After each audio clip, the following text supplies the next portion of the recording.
ஒரு நாள் ஒரு அறிஞர்கிட்ட ஒருத்தர் போய், என் மனசை எப்படி நான் தூய்மையாக வச்சுக்கிறது, எப்போவுமே மனசில் கவலை குறையவே மாட்டேங்குது, எதனால் என் மனசு இவ்வளோ கவலையாக இருக்குது அப்படிங்கிறதே எனக்கு புரியலை அப்படின்னு சொல்லியிருக்காரு. உடனே அந்த ஞானி என்ன சொன்னாராம், வீட்டில் மரம் சல்லடை ரெண்டுமே இருக்கா அப்படின்னு கேட்டாராம். அவரும், ஆமாம், மரம் சல்லடை இல்லாத வீடு எங்கே இருக்கும் சுவாமி, என் வீட்லேயும் இருக்குது அப்படின்னு சொல்லியிருக்காராம்.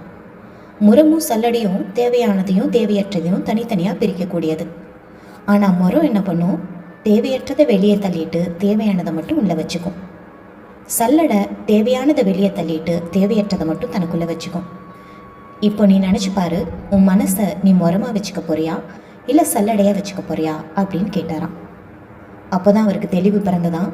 நமக்கு தேவையானதை மட்டும் நம்ம மனசுக்குள்ளே நம்ம எடுத்துக்கிட்டோம் அப்படின்னா நிச்சயமாக நமக்கு இந்த மனபாரம் அப்படிங்கிறது இருக்காது அப்படின்னு அவருக்கு புரிஞ்சுது.